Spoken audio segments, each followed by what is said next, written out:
اللہ تعالیٰ نے انسان کو ساری مخلوقات میں سب سے اعلیٰ، حسین، خوبصورت بنایا۔ لقد خلقنا الانسان فی احسن تقویم۔ اللہ اپنے بارے میں کہتا ہے فتبارک اللہ احسن الخالقین، کہ تمہارے رب جیسا خوبصورت خالق کوئی نہیں۔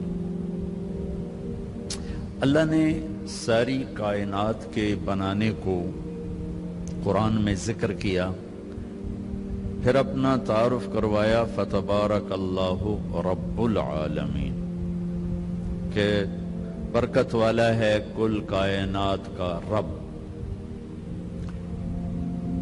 جب انسان اکیلے کے پیدائش کا ذکر کیا تو اپنا تعارف کروایا فتبارک اللہ احسن الخالقین، برکت والا ہے تمہارا اللہ جو سب سے خوبصورت خالق ہے۔ ان ربکم اللہ الذی، تمہارا رب اللہ کون؟ الذی خلق السماوات والارض فی 6 ایام، جس نے 6 دن میں کائنات بنائی۔ ثم استوى علی العرش، پھر عرش پہ استوا کیا۔ یغشی اللیل النہار، دن رات، یطلبہ حثیثا، دن رات کا نظام بنایا۔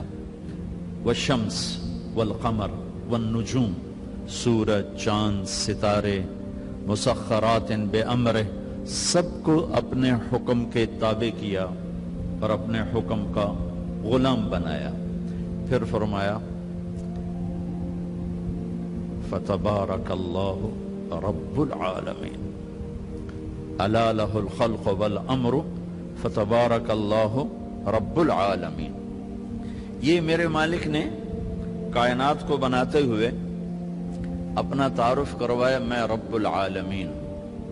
اب کائنات میں ایک چھوٹی سی چیز انسان ہے، بلکہ ہماری زمین بھی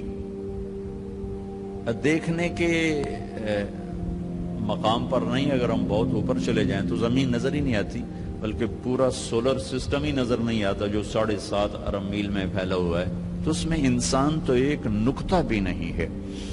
تو جب صرف اس ایک چھوٹے سے وجود کو اللہ نے ذکر کیا کہ میں نے تمہیں بنایا، وَلَقَدْ خَلَقْنَا الْإِنسَانَ مِنْ سُلَالَةٍ مِنْ طِينٍ، ہم نے تمہیں مٹی سے نکالا۔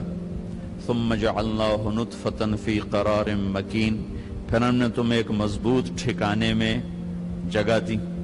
ثُمَّ خَلَقْنَا النُّطْفَةَ عَلَقَةً، پھر اسے نطفہ سے علقہ بنایا۔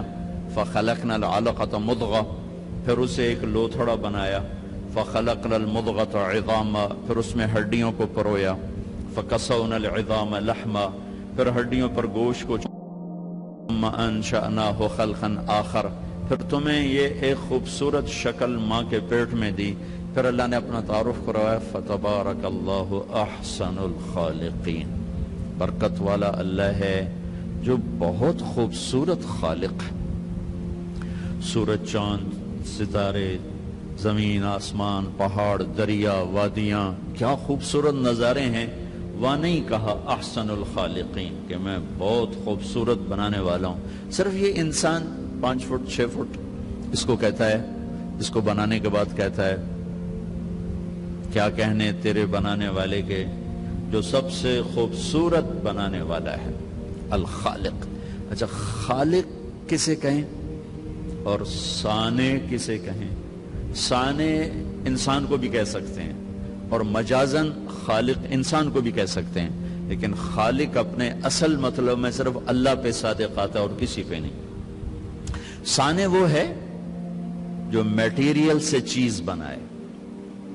ایک کپڑا ہے، دھاگے سے بنایا گیا، صانع ہے۔ دھاگے کو کاٹن سے بنایا گیا، صانع ہے۔ کاٹن کو بیج سے بنایا گیا، صانع ہے۔ خالق کسے کہیں؟ جو بغیر میٹیریل کے سب کچھ بنا دے، اس کو خالق کہتے۔ پانی کے بغیر پانی بنانے والے کو خالق کہتے۔ پانی کا قطرہ نہ تھا، سمندر بنا دیا۔ ہوا کا جھونکا نہ تھا، 500 میل کا غلاف بنا دیا۔ زمین کا ذرہ نہ تھا، 24,000 کلومیٹر کا فرش بچھا دیا۔ پتھر کا ٹکڑا نہ تھا، ہمالیہ، قراقرم، ہندو کش کے سلسلے چلا دیے۔ بادلوں کا ایک ٹکڑا نہ تھا، پورے آسمان کو بادلوں سے بھر دیا۔ چاند، ستاروں، سیاروں کا وجود نہ تھا، اپنی قدرت سے بغیر میٹیریل سے بنانے والے کو خالق کہتے ہیں۔ خالق، الخالق، بنانے والا۔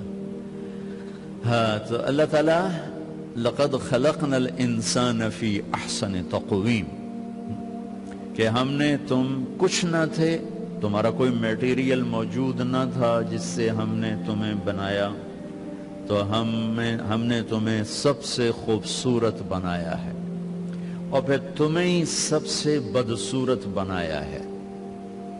اس مضمون کو بیان کرنے کے لیے اللہ نے 4 قسمیں اٹھائیں، 4 قسمیں، 2 غذاؤں کی ہیں اور 2 روحانی مقامات کی ہیں۔ 2 کا تعلق جسم کے ساتھ ہے اور 2 کا تعلق روح کے ساتھ ہے۔ جسم پہلے بنتا ہے تو اس کی غذا کی قسم پہلے اٹھائی، روح بعد میں بنتی ہے تو اس کی غذا کی قسم بعد میں اٹھائی۔ یہ 4 قسمیں، 2 تاکیدیں، لام اور قاف، لقد، لام اور قد، لقد،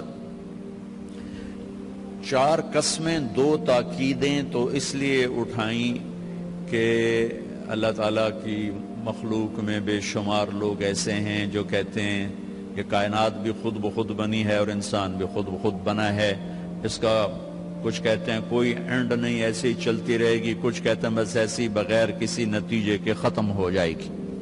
یہ ہر دور میں تھے، آج بھی ہیں، آئندہ بھی رہیں گے۔ اس نظریے کو ڈارون نے بہت طاقت سے پیش کیا، اس کے ماننے والے بھی بے شمار پیدا ہو گئے۔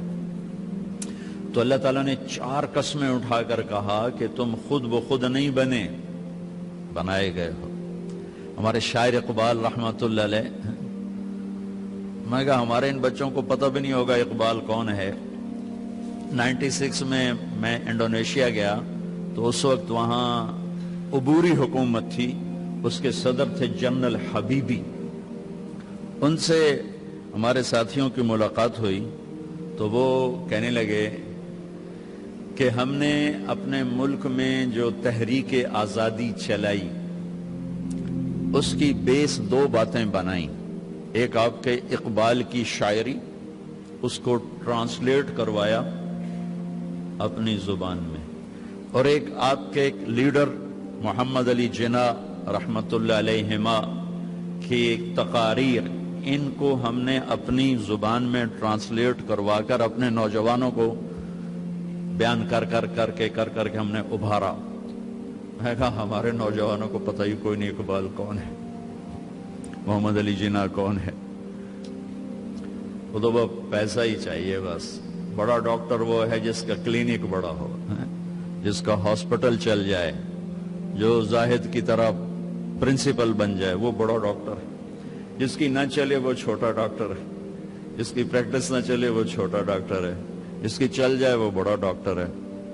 ہمارے شاعر اقبال نے کہا ہیچ چیزے خود بخود چیزے نشد، ہیچ آہن خنجرے تیغے نشد، ہیچ حلوہ ای نشد استاز کار، تا غلام شکر ریزے نشد، مولوی ہرگز نشد مولا روم، تا غلام شمس تبریزے نشد۔ کیا خوبصورت! اب تو ہمارے ہاں فارسی سمجھی نہیں جاتی، ہمارے اب مدارس میں بھی نہیں پڑھائی جاتی۔ آج سے 50 سال پہلے فارسی بہت زیادہ لکھی پڑھی جاتی تھی۔ فرماتے ہیں کوئی چیز خود بخود چیز نہیں بنتی، کوئی لوہا پڑے پڑے تلوار نہیں بنتا کہ 10 ملین سال گزرنے کے بعد لوہا خود بخود خنجر بن گیا، چھری بن گیا، تلوار بن گیا۔ کوئی آتا ہے جو اسے ڈھالتا ہے، پگھلاتا ہے اور بناتا ہے۔ پیدائشی طور پر کوئی ڈاکٹر نہیں ہوتا، وہ سیکھتا ہے تو ڈاکٹر بنتا ہے۔ پیدائشی طور پر کوئی حلوائی نہیں ہوتا، وہ سیکھتا ہے تو لڈو بنانا جانتا ہے۔ اور مولوی روم، مولانا روم نہ بنتا کبھی بھی اگر شمس تبریز کے ہاتھوں میں ہاتھ نہ دیتا۔ مجھے اس شعر کا بڑا مزہ آ رہا ہے کہ میں ابھی ترکی سے آ رہا ہوں، ترکی انگلینڈ ہماری جماعت گئی تھی، تو میں قونیہ گیا وہاں ہماری تشکیل نہیں تھی، لیکن میں نے کہا وہاں مولانا روم کے دربار پہ حاضری دینی، تو وہاں سے 900 کلومیٹر دور تھا، تو ہم فلائٹ لے کر گئے۔ میں حیران، دنیا میں پہلا مزار دیکھا جہاں ٹکٹ لگا ہوا تھا، 20 لیرہ، 20 لیرہ کا مطلب کوئی 900 روپیہ، 45 روپے کا لیرہ تھا بھی جب ہم گئے۔ تو دنیا کا واحد دربار دیکھا، مزار دیکھا جہاں ٹکٹ لگا ہوا تھا۔ اتنے لوگ آتے ہیں، اور حیرت کی بات ہے کہ غیر مسلم زیادہ تھے، مسلمان کم تھے، عورتیں مرد، اور وہاں کھڑے ہوتے ہیں، باقاعدہ ان کی ڈیوٹی ہے کہ وہ، چونکہ ہمارے مغرب کی عورتیں ہوتی ہیں بیچاری، بہت مختصر لباس ہوتا ہے، تو ان کو وہ دیتی ہیں پورا عبایا دیتے ہیں، وہ عبایا پہن کے جاتی ہیں، سر سکارف پہن کے جاتی ہیں، پھر دوسری طرف سے نکلتی ہیں تو اتار کے ان کے حوالے کر دیتی ہیں۔ تو انہوں نے، ترکی والوں نے اچھی خاصی کمائی بنائی ہوئی ہے۔ تو وہاں حاضری ہوئی تو مجھے یہ شعر یاد، شمس تبریز بھی ساتھ ہی، ان کی خبر ساتھ ہے، وہاں بھی ہمیں لے گئے۔ مولانا روم بڑے علم والے تھے، لیکن وہی خشک علم تھا جس میں کوئی معرفت کی چاشنی نہیں تھی، سوز و ساز نہیں تھا، سوز و گداز نہیں تھا، عشق و محبت نہیں تھی، خالی قیل و قال تھا۔ جیسے آج قیل و قال نے ہمیں توڑ کے رکھ دیا، مسجد سے بھی نفرت کی وہ ہوا چلی کہ فرقہ واریت کی آگ ایسی بھڑکی کہ روزانہ لاشیں گر رہے ہیں، نہ مارنے والے کو پتا ہے میں کیا کر رہا ہوں، نہ مرنے والے کو پتا ہے مجھے کیوں مارا جا رہا ہے، اور اس کے پیچھے ممبر پر بیٹھنے والے کو اللہ کا نہیں پتا، اس کے اللہ کا رسول کا نہیں پتا۔ اس نے، اور خاص طور میرے بر صغیر میں اتنی نفرت ہے کہ ایک دوسرے کو سلام بھی نہیں کرتے، مصافحہ بھی نہیں کرتے، ایک دوسرے کے پیچھے نماز بھی نہیں پڑھتے، انتہا ہو گئی ہے نفرت کی۔ تو مولانا روم بھی کچھ ایسے ہی تھے، مطلب ایسے سے مراد یہ نہیں کوئی فرقہ وادیت والے تھے، صرف منطق فلسفہ کے بادشاہ تھے۔ تو مسجد میں حوض کے کنارے بیٹھے ہوئے درس دے رہے تھے، اور ان کی کتابوں کا ڈھیر، کلمی کتابیں، وہ سامنے رکھا ہوا تھا۔ تو شمس تبریز آ گیا ننگے پاؤں، دیہاتی شکل، لگتا تھا یہ تو کوئی ان پڑھ جٹ آدمی۔ تو آ کر انہوں نے بڑے بھول پن سے کہا، مولوی صاحب این چیست، یہ کیا ہے؟ تو مولانا روم نے یوں دیکھا تو بڑے تکبر سے کہا، این است کہ تو نمی دانی، بھائی یہ وہ ہے جو تو نہیں جانتا، تو چٹا ان پڑھ، میں تجھے کیا بتاؤں یہ کیا ہے۔ وہ ایک دم آگے بڑھے، وہ کتابوں کو جو یوں دھکا دیا وہ ساری حوض میں جا گری۔ اب وہ زمانہ پریس کا تو تھا نہیں، میں چلو 2-4 اور لے کے آ جاؤ، وہ تیرا بیڑا غرق کو بدبخت، اور تو نے میری ساری زندگی کی محنت برباد کر دی۔ تو شمس تبریز مسکرائے اور حوض میں اترے، اور یوں ساری کتابیں خشک نکال کے باہر رکھ دی، ایک کاغذ نہیں بھیگا ہوا۔ یہ کرامات اولیاء ہے۔ مولانا روم، این چیز، یہ کیا ہے؟ تو انہوں نے مسکرا کے کہا، این است کہ تو نمی دانی، یہ وہ ہے جو تو نہیں جانتا۔ بس پھر مولوی روم مولانا روم بن گئے، انہیں فلسفے بھی بھول گئے۔ اس کو ہمارے شاعر خواجہ غلام فرید رحمت اللہ علیہ نے کہا ہے، سکھری تروش منصوری نو، ہن ٹھپ رکھ کنز قدوری نو، ہادی نہ سمجھ ہدایہ، کافی نہ سمجھ کفایہ، کر پرز شرع وقایا، ایو دل قرآن کتابے۔ یہ ہماری زبان کی شاعری ہے، سرائکی کی۔ مزدار قصہ تھا، آپ کو سنا دیا۔ کوئی چیز خود نہیں، تو اللہ تعالیٰ نے 4 قسمیں، 2 تاکیدیں کہ نہیں، میں نے ہی تمہیں بنایا ہے، تم خود بخود نہیں بنے۔ ام خلقوا من غیر شیء، ایک اور آیت، کیا تم خود بخود بنے ہو؟ ام ہم الخالقون، کیا تم اپنی ذات کے بنانے والے خود ہو؟ نہیں، تمہارا بنانے والا وہو الخلاق العلیم، تیرا بنانے والا ایک زبردست خالق ہے۔ آس بن وائل آیا، اس کے ہاتھ میں ایک ہڈی تھی ایسی پرانی، اس نے یہاں رکھی اور ایسے مسلا اس کو، وہ ساری چورا چورا ہو گئی۔ اللہ کے نبی کے سامنے پھر پھونک ماری، وہ ساری ہوا میں اڑ گئی۔ کہنے لگا، محمد تیرا رب اسے زندہ کرے گا؟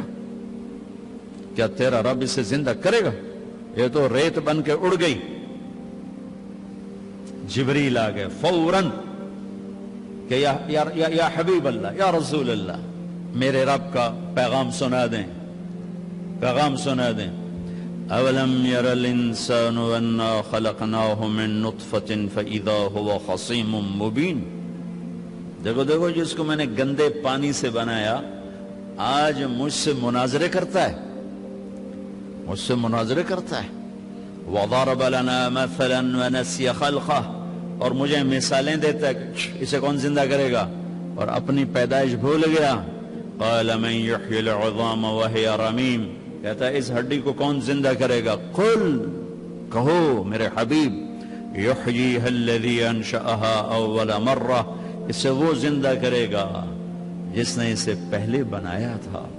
وہو بکل خلق علیم، اس کو پتہ ہے میری مخلوق کہاں. میرے رب کا علم تو دیکھو. کتنے انسان چورا چورا ہو گئے اور کتنے ہم چورا چورا ہونے والے ہیں. کتنوں کو زمین کی جنبش نے، گردش نے، کروٹ نے قبر سے نکالا اور ان کی ہڈیوں کی ریت کو فضا میں بکھیر دیا. کتنے پانیوں میں بہہ گئے، جانوروں نے پھاڑ دیا، آگ میں جل گئے، قبروں میں رل گئے، اور ایک قبر میں 100 اکٹھے ڈال دیے گئے. اور پھر آ رہے ہیں آخری انسان تک چورا چورا ہو کے بکھر گئے. 7 چوپائے، 7 پرندے، 7 مچھلیاں، 7 جانور، ساری کائنات کی زندہ چیزیں سب کٹھی ہیں، اور ایک رب کا حکم ہوگا فَإِذَا هُم مِّنَ الْأَجْدَاثِ إِلَىٰ رَبِّهِمْ يَنْسِلُونَ. اللہ ہم سب کو قبروں سے کھڑا کر کے زندہ کر کے دکھا دے.